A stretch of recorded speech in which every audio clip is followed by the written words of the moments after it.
हम लोग कवर करेंगे इस क्लास में डिस्काउंट। प्रॉफिट एंड लॉस के चैप्टर में डिस्काउंट बहुत ही इंपॉर्टेंट जो है टॉपिक है। इससे सीजीएल मेंस में खूब अच्छे अच्छे सवाल बनते हैं और एक बार अगर आप समझ गए ना तो इसके सवाल बहुत आसानी से लग भी जाते हैं। अच्छा, जब हम डिस्काउंट की बात करें तो कुछ बेसिक टर्म्स हैं जो मैं बता देता हूँ। वैसे तो मेंस का बैच चल रहा है तो मैं मान के चल रहा हूँ कि आपने पढ़ तो रखा होगा, लेकिन फिर भी थोड़ी बातें समझ लेते हैं। देखो, प्रॉफिट और जो लॉस है ये जो हम कैलकुलेट करते हैं, ये कैलकुलेट करते हैं हम सीपी पे। कुछ कंडीशन में हम इसे एसपी पे भी कैलकुलेट करते हैं। लेकिन जब हम डिस्काउंट की बात करें तो जो डिस्काउंट होता है ये एमआरपी पे कैलकुलेट होता है। किस पे? एमआरपी पे कैलकुलेट होता है। अगर मैं नंबर लाइन बनाने की कोशिश करूं कुछ इस तरीके से, तो देखो ऐसा होता है कि सीपी अगर हमारी यहाँ पे है, सीपी हमारी यहाँ पे है, तो एसपी हमारी यहाँ पे भी हो सकती है और यहाँ पे भी एसपी हो सकती है। तो जब एसपी यहाँ पे होती है तो हमें ये लॉस होता है, हमें ये लॉस होता है। जब एसपी सीपी से आगे होती है तो ये हमें क्या होता है? प्रॉफिट होता है, प्रॉफिट होता है। जो एमआरपी होती है वो एमआरपी यहाँ पे हो सकती है, ठीक है ना? एमआरपी यहाँ पे हो सकती है। तो एमआरपी और सेलिंग प्राइस के बीच का जो डिफरेंस होता है वो हमारा डिस्काउंट होता है। क्या होता है? डिस्काउंट होता है। एमआरपी और सेलिंग प्राइस का जो डिफरेंस होता है वो हमारा डिस्काउंट होता है। तो जो डिस्काउंट होता है उसका फॉर्मूला क्या होता है? डिस्काउंट होता है MRP minus SP upon MRP, क्योंकि हम एमआरपी पे इसे कैलकुलेट करते हैं। यही डिस्काउंट कहलाता है, यही डिस्काउंट कहलाता है। इसमें दो छोटी बातें और है आपको याद रखनी है डिस्काउंट में। जैसे जब एक से ज़्यादा डिस्काउंट देते हैं, जैसे कहते हैं कि हमने x% का डिस्काउंट दिया, साथ में y% का डिस्काउंट दिया और z% का डिस्काउंट दिया, ठीक है? तो हमें हमेशा ध्यान रखना होता है कि हमें इसे डिस्काउंट निकालते कैसे हैं। जैसे दो अगर लगातार डिस्काउंट दिया जाए तो इसका डायरेक्ट फॉर्मूला होता है x% plus y% minus XY upon 100, ठीक है ना? ये होता है, ये ओवरऑल डिस्काउंट होता है। अगर दो सक्सेसिव डिस्काउंट आप दे रहे हो, x% और y% अगर दे रहे हो तो x% plus y% minus XY upon 100। अगर तीन डिस्काउंट दे रहे हो तो हम क्या काम करते हैं? पहले दो का इक्विवेलेंट निकालते हैं, वो दो का जो इक्विवेलेंट आएगा उसके साथ हम तीसरे का निकालते हैं। कोई जरूरी नहीं है कि हम सीक्वेंस से निकालें, हम किसी दो को एक साथ निकाल सकते हैं। जैसे हम YZ को एक साथ ले सकते हैं, y% प्लस z% का डिस्काउंट इक्विवेलेंट होता है y इंटू जेड अपॉन 100% के डिस्काउंट के बराबर। फिर ये जो इक्विवेलेंट डिस्काउंट आता है इसका हम x% के साथ इक्विवेलेंट डिस्काउंट निकालते हैं।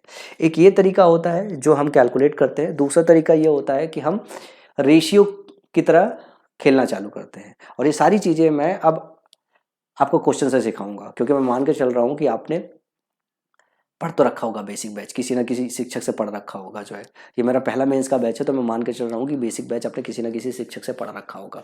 पर क्वेश्चन में मैं सब कुछ सिखा जाऊँगा, सब कुछ सिखा जाऊँगा। बस एक छोटा सा डेफिनेशन है, इसी डेफिनेशन पे पूरा सवाल होना है। जैसे पहला सवाल दिया हुआ है, person bought a book at 31% discount on its printed price. If no discount was given then he would have to pay rupees 2480 more. How much did he pay for the book? एक व्यक्ति ने एक पुस्तक को उसके मुद्रित मूल्य पर 31% छूट पर खरीदा। अगर कोई छूट नहीं दी जाती तो उसे 2480 रुपए और देने पड़ते। उसने किताब के लिए कितना भुगतान किया? सवाल की भाषा को समझे। पहला सवाल है तो भाषा समझाता हूं मैं आपको। देखो, सवाल में मान लो कुछ एमआरपी होती, एमआरपी होती, मान लेता एमआरपी जो है 100% है कि भैया वो जो भी है वो 100% है। तो उसको क्या हुआ है? उसको 31% का डिस्काउंट मिला है। कितना? 31% का डिस्काउंट मिला है। 31% का डिस्काउंट मिला है, इसका मतलब उसने जो प्राइस पे किया है एमआरपी का वो 69% पे किया है। 69% उसने पे किया है। सवाल में क्या एमआरपी था वो नहीं दिया हुआ है, क्या पे किया वो नहीं दिया हुआ है। पूछ रहा है क्या पे किया, लेकिन ये बता रहा है कि डिस्काउंट की वजह से उसे कितना पैसा नहीं देना पड़ा है। तो जितना डिस्काउंट मिला होगा उतना ही पैसा नहीं देना पड़ा होगा, जितना डिस्काउंट मिला होगा उतना ही पैसा नहीं देना पड़ा होगा। तो मतलब ये 31% जो है यही बराबर है किसके? 2480 के, 2480 के। ध्यान से देखो, किसी ने 31 का टेबल अगर पढ़ रखा होगा तो ये सीधे सीधे लिखा 31 गुणे 8। तो यहां से ये पता चल रहा है कि 1% की जो वैल्यू है वो किसके बराबर है? 80 के बराबर है। 1% की वैल्यू 80 के बराबर है, तो उसने कितना पे किया, उसने 69% पे किया है। कितना पे किया है? 69% पे किया है। और 1% की वैल्यू अगर 80 के बराबर है तो 69% की वैल्यू 69 इंटू 80 हो जाएगा, ये 0 हो जाएगा। 8 9 72, 8 6 48, 48 7 55, तो 5520 रुपए उसने पे किया है। तो सही सवाल का जवाब क्या हो जाएगा? Option number B. अगले सवाल की तरफ चलते हैं। अगला सवाल है, household appliances company offers two successive discount of 20% and 35% on the sale of a food processor. What is the final sale price to the nearest rupee of a food processor costing 4580। भाई अगर मेरे को 4580 रुपए का cost कर रहा था, लेकिन मुझे दो डिस्काउंट मिला, एक 20% का, एक 35% का डिस्काउंट मिला है, तो मुझे कितना पैसा जो है पे करना पड़ेगा, वो पूछ रहा है सवाल में। ठीक है, वैसे यहाँ पे स्टार लगा हुआ है, ठीक है ना, तो यहाँ पे मत जाना कि नहीं यही वाला ऑप्शन है। प्रोसेस भी समझ लो कि कैलकुलेशन कैसे करते हैं। इसको दो तरीके से कैलकुलेट कर सकते हैं। देखो, पहला तरीका मैं बताता हूँ, फिर दूसरा तरीका भी बताऊंगा। अगर 20% का डिस्काउंट और 35% का डिस्काउंट मिला हुआ है, 20% और 35% का डिस्काउंट मिला है, तो इक्विवेलेंट डिस्काउंट हो जाएगा 20 प्लस 35 माइनस 20 इंटू 35 बटा 100, मतलब 20 35 55 और ये हो जाएगा 7। तो कितने का? 48% का डिस्काउंट मिला है। 48% का डिस्काउंट मिला है, इसका मतलब है उसे पे कितना करना पड़ा है? उसे पे करना पड़ा है 52%, है ना। 48% का तो डिस्काउंट हो गया है। तो 100% की वैल्यू जो है दी हुई है सवाल में कि 4580 है, और आपको निकाला कितना है? 52% की वैल्यू। इतना तो उसे डिस्काउंट मिल गया है, तो पे कितना करना पड़ा उसे? 52% करना पड़ा है। अगर कोई डिस्काउंट नहीं मिलता तो उसे 4580 पे करना होता, और डिस्काउंट मिल गया तो उसे 52% पे करना है। तो ये हो गया 4580 गुणे 52/100, 52/100 इतना पे करना पड़ा है। अब क्योंकि यहाँ पे स्टार लगा हुआ था, तो इसको कैलकुलेट करोगे तो क्या हो जाएगा? 2382 हो जाएगा। नियरेस्ट वैल्यू तक पूछा है, ठीक है ना, क्योंकि ये 0 0 से कट जाएगा और एक जो है 10 आपका बचा रह जाएगा। एक तो ये तरीका हो गया, आप ऐसे लगा सकते हो। दूसरा तरीका क्या हो गया? दूसरा तरीका मैं आपको बताता हूँ। दूसरा तरीका ऐसे लगा सकते हो आप कि पहला डिस्काउंट मिला 20% का, 20% की फ्रैक्शनल वैल्यू कितनी होती है? 20% की 1/5 होती है। मतलब 5 की कोई चीज़ थी तो आपको पे कितना करना पड़ा? 4।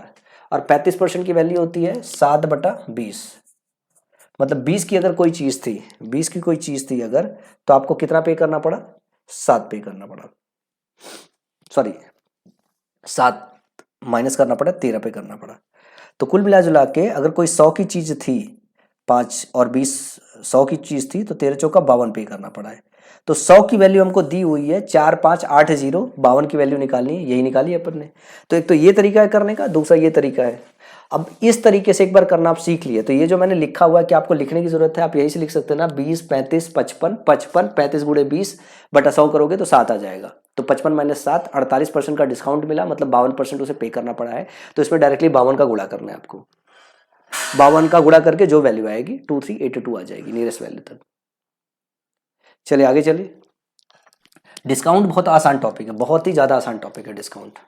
सबसे ज़्यादा डिफिकल्ट प्रॉफिट एंड लॉस में डिसऑनेस्ट सेलर वाला केस होता है, वही सबसे ज़्यादा डिफिकल्ट लगता है। इसके अलावा प्रॉफिट एंड लॉस बिल्कुल ही ज़्यादा आसान है। अगला सवाल है, एक निर्माता जो एक वस्तु की कीमत 1800 रुपये अंकित करता है, उसे एक डीलर को 15% की छूट पर बेचता है। डीलर को नगद भुगतान करने पर उसके शुद्ध भुगतान पर 8% की अतिरिक्त छूट मिलती है। डीलर निर्माता को कितनी राशि का भुगतान करता है? देखो, पहले 15% की छूट थी और 8% की और छूट थी, तो इसको दो तरीके से सॉल्व कर सकते हो। एक तो 15 + 8 कितना हो गया? 23। अब 15 8 120 माइनस 1.2, तो ओवरऑल जो डिस्काउंट परसेंट है उसका कितना हो गया? ये हो गया 21.8, 21.8। तो उसे पे कितना करना पड़ा? उसे पे कितना करना पड़ा? तो उसे पे करना पड़ा होगा 78.2%। 78.2% उसे पे करना पड़ा है। तो 1800 रुपये, 1800 रुपये का आपको निकालना है, कितना पे करना पड़ा है? 78.2%। तो 18 दूनी 36, मैं तो यूनिट डिजिट देख रहा था, ठीक है ना। नियरेस्ट निकालना है ना, निकटतम रुपए में निकालना है। 18 दूनी 36 और 18 अट्ठे जो है 144, 147 और 18 सत्ते 126, 14 140। इतना आ गया, 147.6 आ गया, 140 ये था सॉरी, ठीक है, ये इतना आएगा 14076 आ जाएगा, ठीक है ना। दशमलव लगाओगे, एक पॉइंट पे दशमलव लगाना, दशमलव लगा दिया आपने, ठीक है ना। और ये जो परसेंटेज है ये 2 जीरो से कट जाएगा, ये परसेंटेज कट जाएगा। अगर आपको क्या निकालना है, आपको नियरेस्ट निकटतम रुपए में निकालना है, तो इस 6 का एक हिस्सा इधर चला आएगा, ये 1408 बन जाएगा। तो सवाल का सही जवाब क्या हो जाएगा, ऑप्शन नंबर बी। अब इस सवाल में कोई कैलकुलेशन था, अगर आपको इक्विवेलेंट डिस्काउंट निकालने आता है, 15 और 8 का इक्विवेलेंट डिस्काउंट क्या हो गया, 15 8 23, 23 में से 1.2 घटाओगे तो 21.8 आएगा। और 21.8 का अगर डिस्काउंट मिला तो पे कितना किया है, 78.2% पे किया है। तो 78.2% जो पे किया है वही पूछ रहा है कि कितना पे किया है। तो 1800 का 78.2% पे किया है और निकल के आ गया हमारा 1408 रुपया। अगला सवाल देखो, एक दुकानदार 48% की छूट की घोषणा करता है और फिर वाई 15% की और छूट देता है। 29600 रुपए की लागत वाले सोफे का अंकित बिक्री मूल्य क्या है और छूट क्या है। इसमें अंकित बिक्री मूल्य बताना है और छूट बताना है। तो सबसे पहले आप इक्विवेलेंट डिस्काउंट निकाल लो। तो भाई दो छूट मिली है, एक 48% की मिली है, एक 15% की मिली है। 48 15 कितना हो गया, 63% हो गया। 63 माइनस 15 अट्ठे 120, 15 चौका 60 और 12 7.2%। तो 63 में से 7 घटाओगे आ जाएगा 56, मतलब 55.8%। 55.8% का डिस्काउंट मिला है। ध्यान रखिए कि जो आपका डिस्काउंट डी है ये 55.8% मिला हुआ है। 55.8% का अगर डिस्काउंट दे दिया है, इसका मतलब ये हो गया कि भैया जो डिस्काउंट है आपका, जो डिस्काउंट है वो पे करने वाले प्राइस से कहीं ज्यादा बड़ा है। तो आप किस सीक्वेंस में देखो दिया हुआ है कि 29600 रुपए की लागत वाले सोफे का अंकित बिक्री मूल्य क्या है और छूट क्या है। मतलब अंकित मूल्य पहले लिखा हुआ है, छूट बाद में लिखा हुआ है। अंकित बिक्री मूल्य और छूट पूछा हुआ है, ठीक है ना। तो हमें क्या काम करना है, शॉपकीपर लिखा क्या है, एक minute. The shopkeeper announces a discount of 48% and then buy a further discount of 15%. What is the final sales price of a sofa costing रुपये 29600 and what is the discount? मतलब कितने में उसने बेचा और डिस्काउंट दोनों पूछा है। भाई अगर 55.8% ये डिस्काउंट हो गया तो जो सेलिंग प्राइस होगा वो कितना हो जाएगा, वो हो जाएगा 44.2%। तो ध्यान से देखो, जो डिस्काउंट है वो बड़ा है, जो डिस्काउंट है बड़ा है, जिसमें बेचा वो छोटा है। और आपको बताना है क्या है, आपको सीक्वेंस देखना है कि जो सेलिंग प्राइस है वो पहले रखना है। तो जो सेलिंग प्राइस है वो छोटा है, तो सेलिंग प्राइस डिस्काउंट से जहां जहां बड़ा है वाला तो ऑप्शन ही काट दो। ये वाले ऑप्शन ही काट दिया आपने, काट दिया। तो डिस्काउंट क्या है, डिस्काउंट दोनों जगह सेम है। ध्यान से देखो, डिस्काउंट 16513, 16517, ये दोनों जगह सेम है, ये दोनों जगह सेम है। तो आपको डिस्काउंट तो कैलकुलेट ही नहीं करना है, आपको तो खाली क्या कैलकुलेट करना है, 44.2% कितना, 29600 का, 29600 का आपको 44.2% कैलकुलेट करना है। समझ में आया। अब जरा ध्यान से देखो, एक दिया हुआ एग्जैक्टली 13280 और दूसरा दिया है 130883। तो 296 को अगर इसमें गुणा करोगे तो कहीं आपको दिखाई दे रहा है कि आपको 13280 आएगा, 13280 आएगा, कहीं नहीं आएगा। और इसको गुणा करने का तरीका क्या हो सकता है, 300 माइनस 4 इंटू 44.2 कर लो, ये आपके लिए कैलकुलेशन आसान हो जाएगा। जैसे गुणा करोगे 3 दूनी 6 हो जाएगा, 3 चौका 12, एक 3 चौका 12 हो जाएगा, 3 चौका 12 एक 13 हो जाएगा, 13 26 हो गया, ठीक है, 0010 हो गया माइनस में। तो 13260, 13260 से एक कम वैल्यू आएगी, ये 13280 है, तो ये तो ऑप्शन होने के चांसेस ही नहीं है। तो ऑप्शन बी आपका क्या हो गया, सही हो गया। अब चाहो तो इसको घर पे प्रैक्टिस करने के लिए इसको 4 को गुणा करके इसको घटा लेना, आएगा यही 13083 रुपया, ठीक है। अब मैंने ये वाला जानबूझ के नहीं निकाला क्योंकि ऑप्शन का भी इस्तेमाल करना मेंस के पेपर में बैठ के बहुत बुद्धिमानी वाला काम होता है, कि आपको ऑप्शन देखते हुए भी चलना है कि क्या कैलकुलेट करना है वर्सेस क्या कैलकुलेट नहीं करना है। चलो अगले सवाल की तरफ चले। अगला सवाल है, 3 successive discount of 40%, 25% and 20% respectively on the marked price of a chair are equal to a single discount of 960. The marked price of the chair is। अब आपको 40%, 25% और 20% का इक्विवेलेंट डिस्काउंट निकालना आना चाहिए। 40%, 25% और 20%। मैंने आपको बोला किसी दो को एक साथ ले लो जिसका कैलकुलेशन आसान पड़े आपके लिए। तो मेरे को ये दिखाई दे रहा है कि सबसे पहला कैलकुलेशन तो मेरा इससे आसान पड़ेगा। 40 20 60 और 4 दूनी 8, मेरे को मिल गया इन दोनों का 52%। अब ये 25% बचा हुआ है, इसके साथ आप 25% निकाल लो।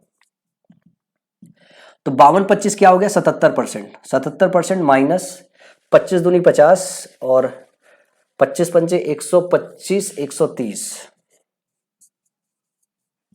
तो ये हो गया 64%। ओवरऑल मुझे क्या है, 64% का जो है छूट मिल रहा है। और 64% की जो छूट है सवाल में दिया हुआ है, 64% की जो छूट है वो किसके बराबर है? 960 के बराबर है।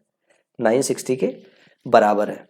तो मुझे 100% चाहिए। 32 दूनी 64, 32 96, 1% की वैल्यू कितना है? 15। तो 100% की वैल्यू कितनी हो जाएगी? 100% की जो वैल्यू हो जाएगी वो हो जाएगी 1500 के बराबर हो जाएगी। तो सवाल का सही जवाब ऑप्शन नंबर सी हो जाएगा। चलो अगले सवाल की तरफ चलते हैं। अगला सवाल है, एक वस्तु की कीमत 400 रुपये है। त्योहार की बिक्री के दौरान एक कंपनी एक बिक्री छूट प्रदान करती है जो 10% के छूट कूपन के अपने नियमित मूल्य पर x% की छूट प्रदान करती है। बिक्री छूट और छूट कूपन दोनों का उपयोग करने के बाद वस्तु की कीमत 216 रुपये है, तो x का क्या मान हो?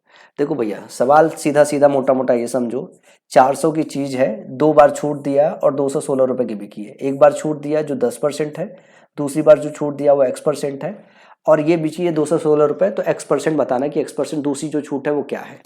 ये डेटा इतना आसान दिया हुआ कि पहला 10% है, 400 का 10% छूट दिया मतलब 40 रुपये छूट दे दिया, तो 360 रुपये का पहला डिस्काउंट होने के बाद आपकी वैल्यू आ गई। अब इसके और इसके बीच का डिस्काउंट निकाल लो, बस वही परसेंटेज आपको बताना कि x% क्या है। ये जो x% है हमारा, ये x% क्या होगा? ये x% होगा 360 माइनस 216 अपॉन में 360। ये कैलकुलेट करना है, इंटू 100 परसेंटेज आ गया। इतना ही छोटा था। अब हमने क्या काम किया, इसको अपने को घटाना है। ये हो गया 144 अपॉन 360 गुणे 100, 0 से 0 कट गया, 12 तेई 36 और 12 बराम 3 चौका, कितना हो गया? x जो होगा वो 40% हो जाएगा। Option number B. समझ में आया? आप इसको इसी तरीके से सॉल्व करना। आप ऐसे मत करने लगना कि आप ये कहना कि सर आपने तो सिखाया था कि x% 10% प्लस x% और -10 इंटू एक्स अपॉन 100 और is equal to total discount 400 minus 216 upon 400 into 100। ये मत करने लगना, वरना कैलकुलेशन आपका बहुत दूर चला जाएगा। ये बिल्कुल गलत मेथड है। ये ऐसे नहीं करते, ये ऐसे ही करते। मतलब आपको नंबर्स देख के पहचानना भी पड़ेगा कि आपको कैलकुलेशन कैसे करना है। चलो अगला क्वेश्चन है, एक खिलौने को x% की 2 क्रमागत छूट देने के बाद 580.80 रुपए में बेचा जाता है। यदि वस्तु का अंकित मूल्य 750 रुपए है तो x का मान क्या होगा? देखो, आप सबसे पहले तो ये समझ लो कि 750 से 580.80 जो है, ये जो ओवरऑल डिस्काउंट है, ये कितने परसेंट है। तो अगर मैं बोलूं कि 750 में से अगर आप 580.80 अगर घटा दो और 750 से अगर भाग दो, तो आपको क्या पता चल जाएगा? इंटू 100 करोगे तो ये आपको ओवरऑल डिस्काउंट परसेंट पता चल जाएगा। क्योंकि हमको ये पता है कि x% की 2 क्रमागत छूट है, x% की 2 क्रमागत छूट है। तो मैं सबसे पहले ओवरऑल डिस्काउंट निकाल लूंगा। ओवरऑल डिस्काउंट कैसे निकलेगा? 750 में से 580 घटाओगे तो ये हो जाएगा 0.20, ठीक है ना? घट गया, ये आ गया 9, 14 में से 8 गया 6, ठीक है ना? और 6 में से 5 गया 1, 169.20 अपॉन 750 इंटू 100। 0 से 0 कट गया, 5 दूना 10 और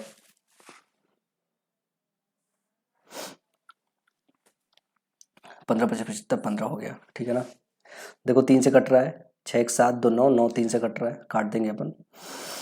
तो पहले 2 का गुणा कर लेते, 2 दूनी 4 और 2 9 18, 2 छंग 12 1 13, 2 1 कम 2 1 3 बटा 15। 15 से सीधा सीधे भाग देंगे, 15 दूना 30, ठीक है, 38 हो गया, फिर 15 दूनी 30, फिर 84 हो गया, 15 पचे 75,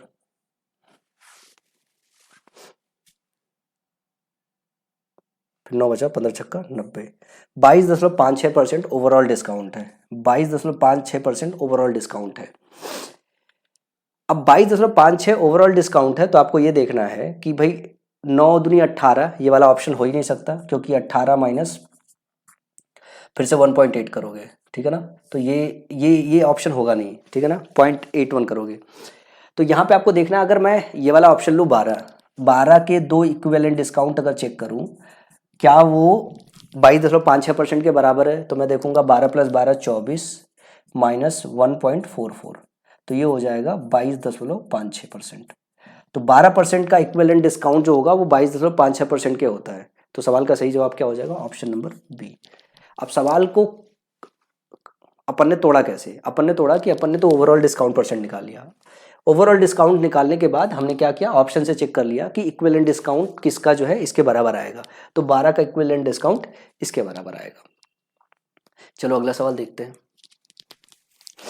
अगला सवाल क्या कह रहा है, अगला सवाल कह रहा है कि एक वस्तु का अंकित मूल्य 1000 रुपये है, इसे अंकित मूल्य पर 3 क्रमागत छूट के बाद 712.89 रुपये में बेचा जाता है।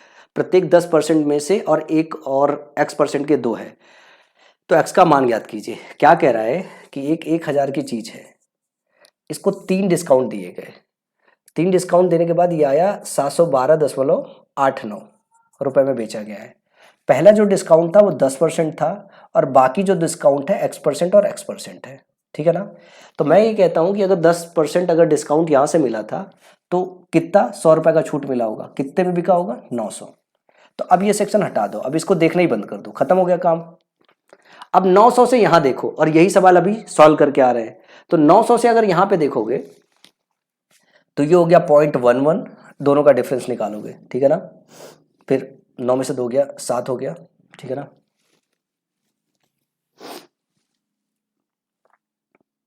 9 में से 1 गया 8 हो गया, ठीक है।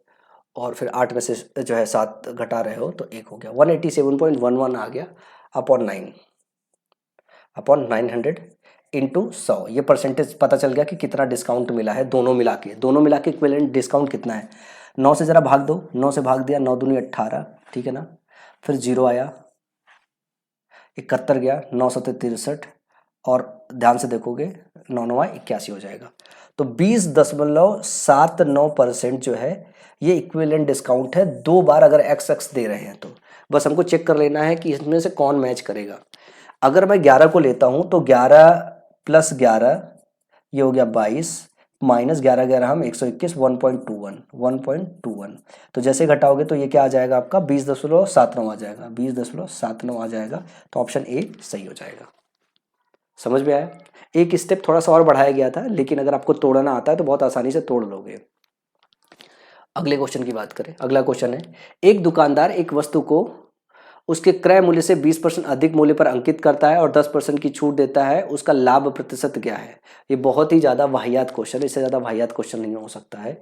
क्या कह रहा है कि मान लो कोई दुकानदार है, 100 रुपये की चीज़ 20% ऊपर अंकित करता है, ये खरीदा, ये उसने अंकित किया, इसमें उसने 10% का डिस्काउंट दिया। जब 10% का डिस्काउंट देगा तो 12 रुपये कम में बेचेगा, इसे 12 रुपये कम में बेचेगा, मतलब 108 रुपये में बेचेगा। तो 100 रुपये की चीज़ अगर 108 रुपये में बेच रहा है, कितने परसेंट का जो है प्रॉफिट कमा रहा है, 8% का प्रॉफिट कमा रहा है, जो कि ऑप्शन नंबर बी में दिया हुआ है। ये सारे सीजीएल मेंस के छठे हुए क्वेश्चन है, प्रीवियस ईयर के आए हुए। मतलब मैं जो भी इस बैच में पढ़ा रहा हूँ ना, प्री के नेग्लिजिबल क्वेश्चन लेता हूँ मैं। तो मैं उम्मीद करता हूँ जो डिस्काउंट है, डिस्काउंट के जितने वेरिएशन हो सकते हैं वो वेरिएशन मैंने कवर कर दिए। डिस्काउंट निकालना बहुत आसान होता है, बहुत ज़्यादा आसान होता है डिस्काउंट निकालना।